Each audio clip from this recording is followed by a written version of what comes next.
Hey folks, welcome back to Migratory Alert. I'm your host, bringing you the essential reality checks for Americans dreaming of a life overseas. We all see the Instagram feeds, right? The stunning landscapes in New Zealand, the charming cafes in Paris, the laid-back beaches in Costa Rica. It fuels that fire, that desire to pack up and experience something totally different.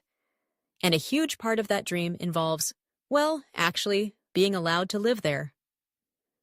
That brings us to today's topic, something that's far less glamorous than sampling croissants, but infinitely more important. Visas. Or more specifically, visa nightmares. You might think getting a visa is just a bit of paperwork, a hurdle to jump over, and then you're golden. But I'm here to tell you, based on countless stories and the hard realities faced by many Americans, visa issues are one of the biggest reasons expat dreams crumble. It's not just inconvenient. It can lead to getting stuck in limbo for months, being forced to leave a life you've started building, facing hefty fines, or even getting banned from returning for years. It can turn that dream into a genuine nightmare. Today, we're diving into why Americans specifically run into these problems. Why do we get stuck? Why do we sometimes get told to leave, even when we thought we were following the rules? We'll look at common traps, bureaucratic black holes, and the often brutal reality of immigration systems in various countries, using real examples. Because here at Migratory Alert, we believe knowing the potential hazards before you go is crucial. This isn't to scare you off entirely, but to arm you with the awareness you need to navigate this critical aspect of moving abroad much more carefully. Let's get into it. Renewals. Nightmare Scenario 1, the tourist visa trap and the infamous Schengen shuffle.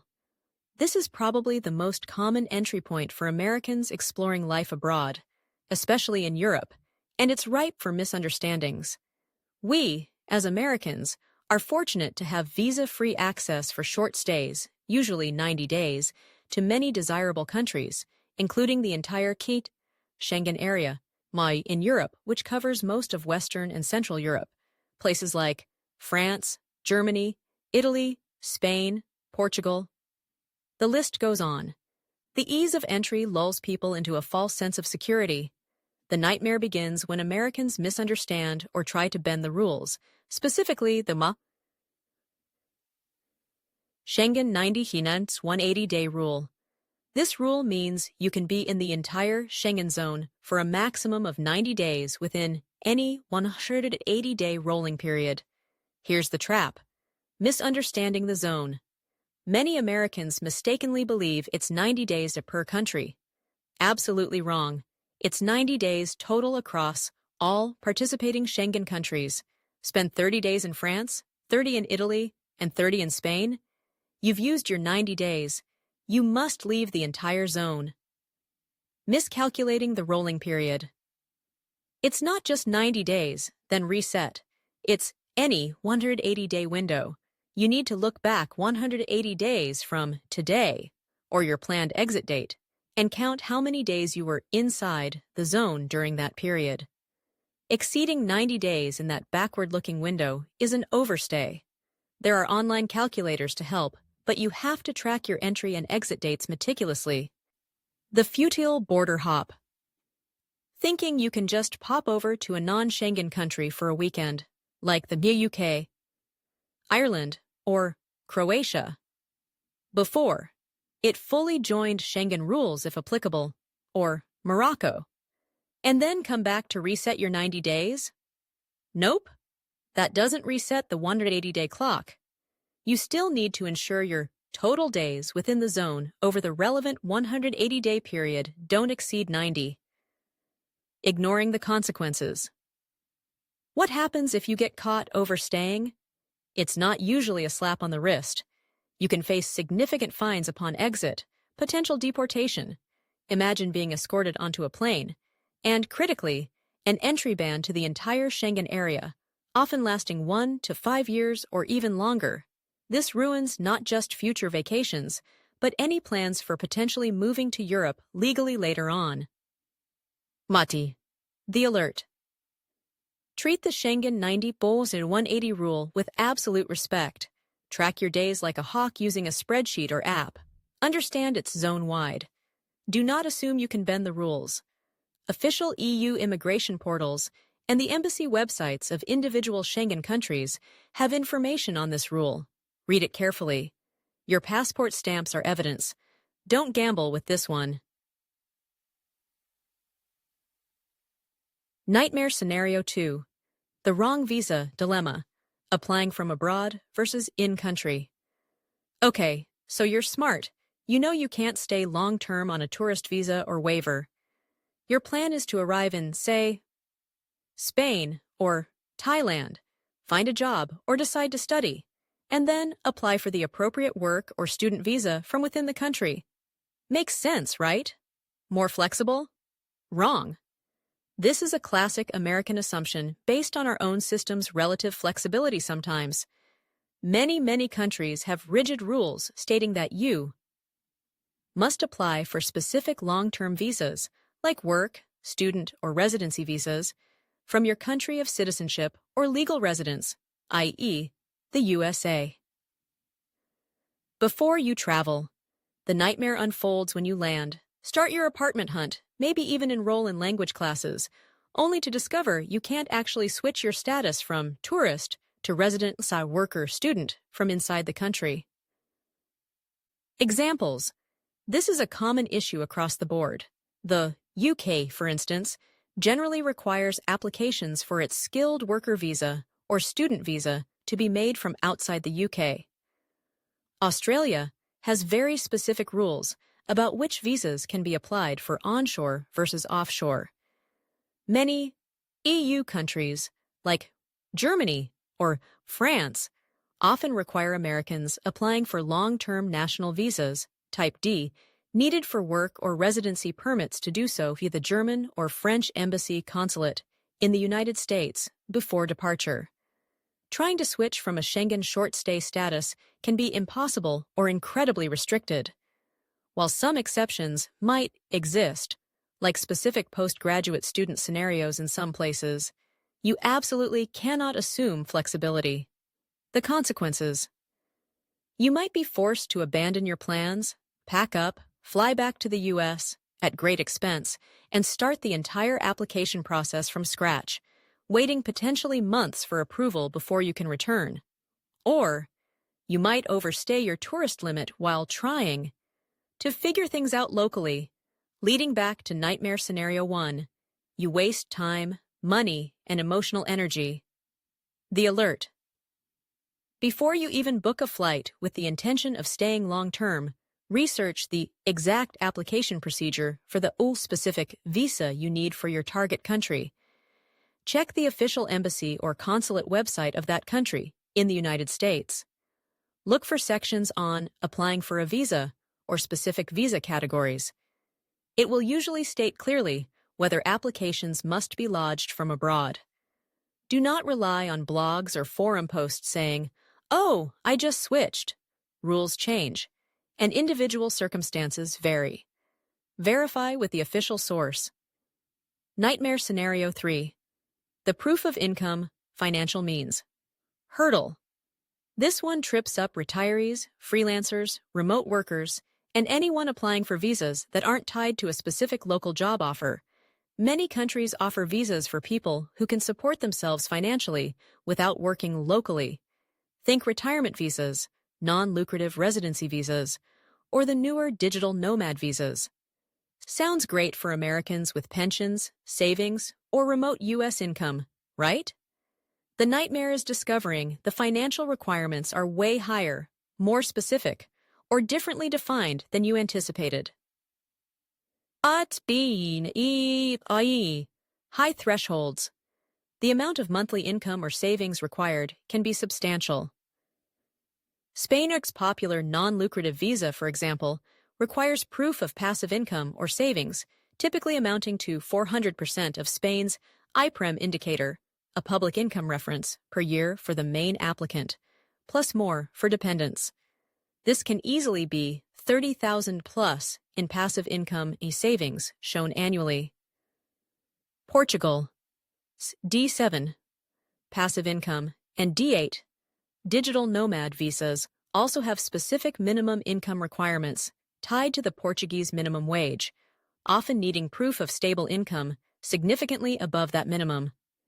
Many digital nomad visas cropping up globally. Dubai, Croatia, Costa Rica, Indonesia, etc.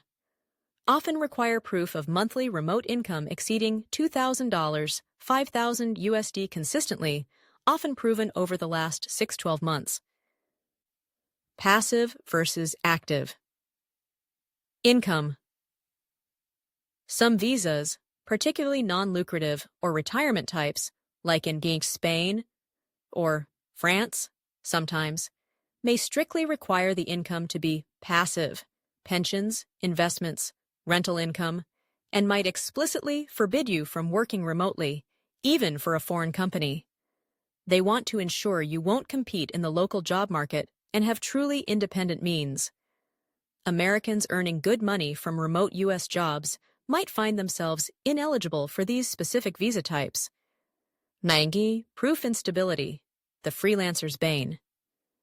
How do you prove income consistently, especially if you're a freelancer or gig worker with fluctuating earnings? Countries like Germany or the Netherlands, when considering freelance or self-employment visas, often require detailed business plans, contracts, letters from clients, and proof of consistent income streams that meet their threshold and demonstrate sustainability. Simply showing a few good months might not cut it. They want to see stability. Loss. Source of funds, local bank account. Some countries might require the funds to be held in a specific way, or even require a significant deposit into a local bank account, which can be difficult to set up as a non-resident initially. The consequences. Your visa application is flat out denied. Your retirement dream to Bausching, Portugal is shattered because your social security isn't quite high enough or your savings aren't considered passive. Your plan to work remotely from Italy fails because the visa you need requires applying as a freelancer with local Italian clients, not just keeping your U.S. remote job. The alert. Find the exact financial requirements on the official embassy/consulate website for the visa you want. Understand if they require passive versus active income. Know how. You need to prove it. Bank statements, tax returns, client contracts. If you're a freelancer, be prepared for extra scrutiny and the need for rock-solid documentation. Don't just estimate. Calculate precisely if you meet the threshold. Nightmare Scenario 4. The Healthcare Insurance Conundrum. Healthcare is non-negotiable for visa applications and residency pretty much everywhere. You can't just wing it or assume your U.S. plan will work. The nightmare strikes when your insurance is deemed non-compliant by the immigration authorities. Specific requirements. Many countries, especially for long-stay visas, have very specific requirements for health insurance. This often includes minimum coverage amounts, e.g., $30,000 or $50,000 minimum, sometimes higher. Coverage for specific things like emergency care, hospitalization, and repatriation, flying your body home if the worst happens, and medical evacuation. Zero deductible requirement, sometimes. Validity for the entire duration of the intended stay or visa period. Being issued by a company authorized to operate or recognized in that country/region. Examples. Applying for a long stay, a Schengen visa, typically requires insurance, meeting these strict criteria. Germany is known for being particularly rigorous, often preferring or even requiring insurance from a German-based provider, or one specifically compliant with German regulations for residency permits.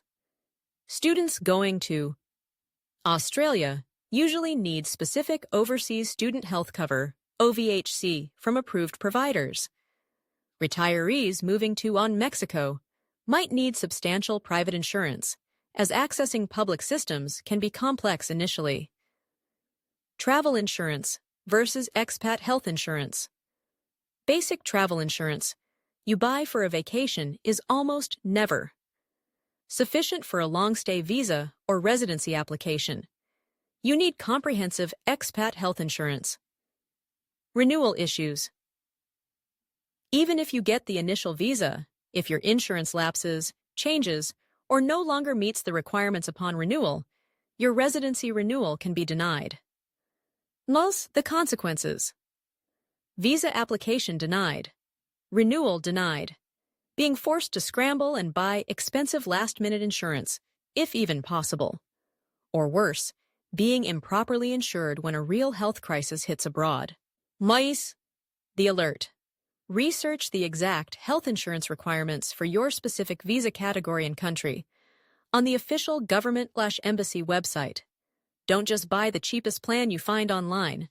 Look for plans specifically designed for expats or long-term international stays that explicitly state they meet Schengen requirements or the specific requirements of your target country, e.g., Australia. OVHC rules.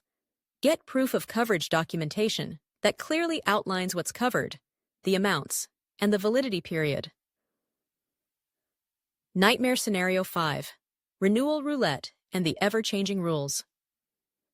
You did it! You navigated the initial visa application, wrestled with the bureaucracy, and finally got your residency permit for Portugal, your work visa for the UK, or your student visa for Japan. You can relax now, right? Wrong again. The visa battle often isn't over. It just enters a new phase. Renewal. And this is where long-term expats often live with a low-level hum of anxiety. The nightmare here is multifaceted. Complexity. The renewal process can be just as complicated, document-heavy, and stressful as the initial application. Don't assume it's just a rubber stamp. You often need to resubmit proof of income, housing, insurance, maybe proof of integration, language courses, etc. Changing rules. Immigration laws and visa category requirements change all the time. The rules that applied when you first got your visa might be different 2, 3, or 5 years later when you need to renew. Governments tighten income thresholds, adjust skilled worker lists, change family reunification rules, or phase out entire visa programs. Think about recent changes or discussions around Portugal's golden visa or non-habitual resident tax scheme, or shifts in skilled worker requirements in Canada or Australia. Your eligibility could evaporate between renewals. Bureaucratic delays. Government offices can be slow. Waiting months for a renewal decision is common in some places. Expats in Italy often share stories of long waits for a permesso di soggiorno renewals. If the delay means your current permit expires before the new one is issued, you can be left in a stressful legal limbo, sometimes unable to work or travel freely. Missed deadlines/requirements. Life happens. Missing a renewal deadline or failing to provide a newly required document can lead to automatic denial and loss of status. The consequences. Your renewal is denied, and you're told you have X number of days to leave the country, potentially losing years of residency rights you thought you were building towards permanent status or citizenship. Or you're stuck in bureaucratic limbo, unable to travel or plan your future. The alert. Stay informed about immigration rule changes in your host country. Follow official government immigration news channels. Start your renewal process very early, months before your current permit expires. Keep meticulous records of everything submitted initially, and gather updated documents well in advance. If the process seems complex or rules have clearly changed, consider consulting an immigration lawyer specializing in your host country's system well before your renewal date. Don't get complacent.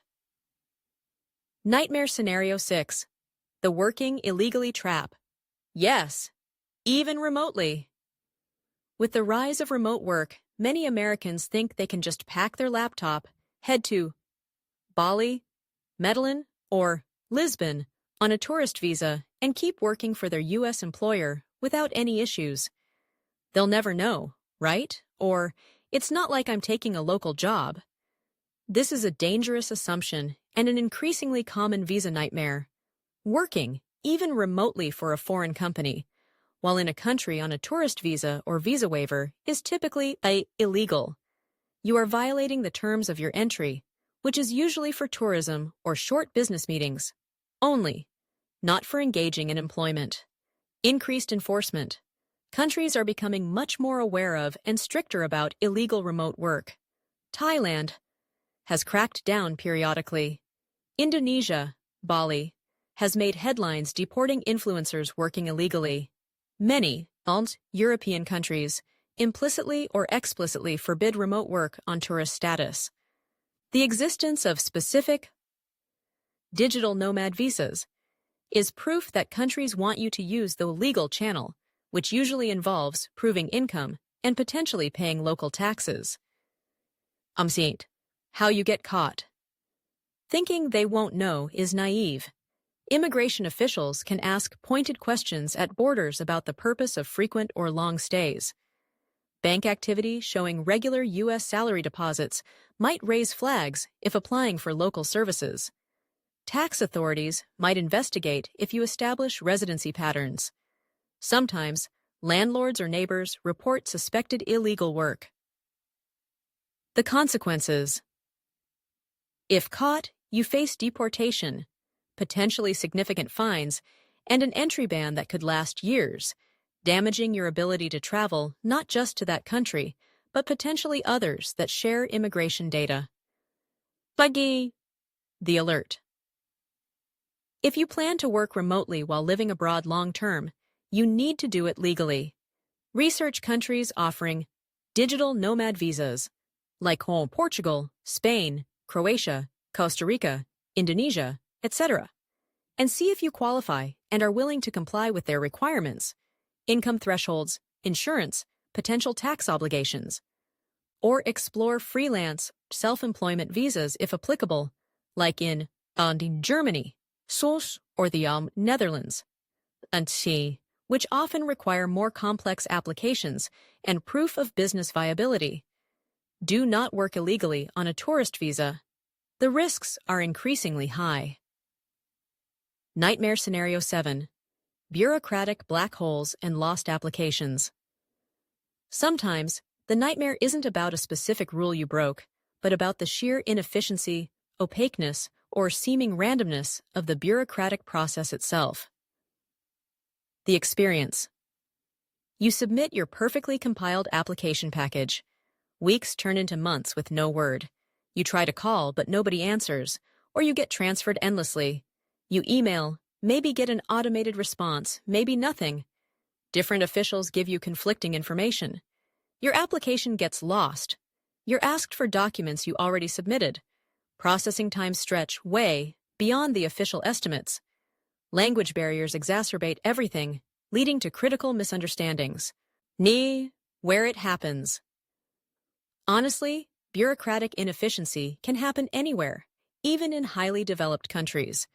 However, expats frequently share frustrating stories about navigating systems known for delays or complexities, such as in Italy, especially outside major cities, some Latin American countries, or dealing with layered federal versus state immigration authorities in places like Germany.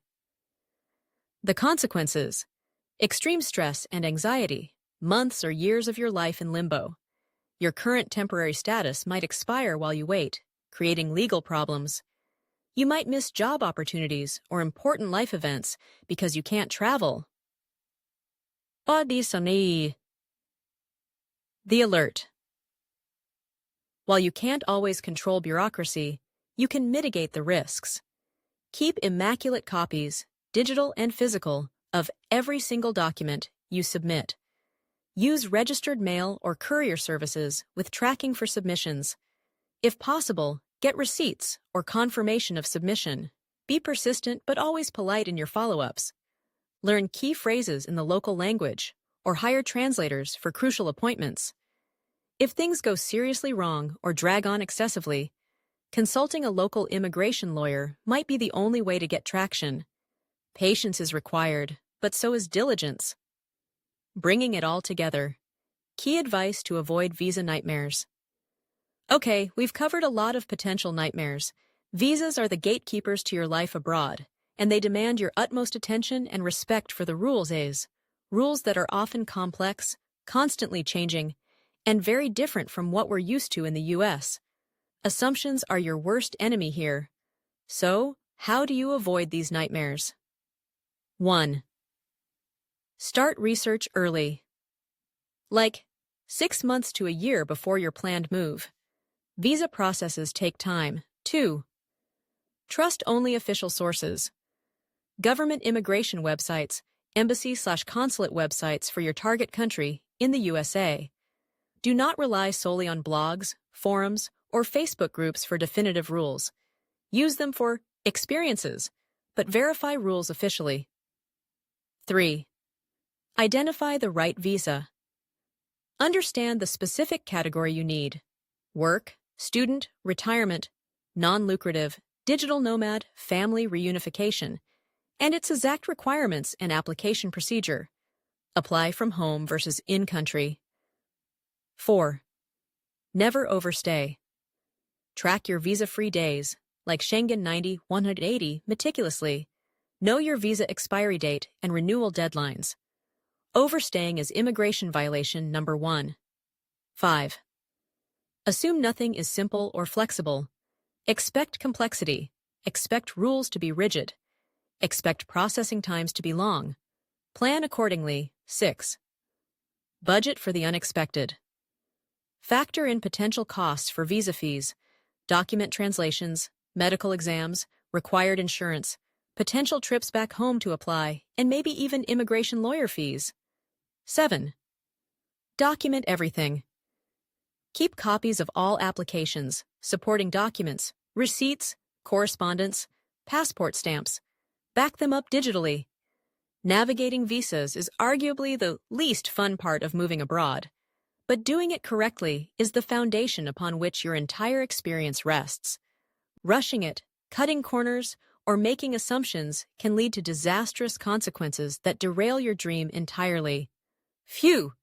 Deep breaths, everyone. I know hearing about these potential nightmares can be intense, but remember, knowledge is power. Our goal here at Migratory Alert isn't to crush your dreams, but to make sure you pursue them with your eyes wide open to the real challenges involved. Forewarned is forearmed. If this deep dive into the world of visa nightmares was eye-opening or helpful for your planning, please hit that like button below. It truly helps the channel out. And if you want more essential warnings, reality checks, and practical advice tailored for Americans thinking about moving or living overseas, make sure you subscribe to Migratory Alert and click that notification bell so you don't miss our future alerts. Now, I want to hear from you. What's your biggest visa fear? Have you encountered your own visa nightmare or near miss? Share your experiences or questions in the comments below. Let's create a space where we can share information and help each other navigate these tricky waters. And please, share this video with any friends, family, or colleagues who are talking about packing their bags and moving abroad. They need to hear this too. Thanks so much for watching. Stay informed, do your homework, and tread carefully on that visa path. I'll see you in the next alert.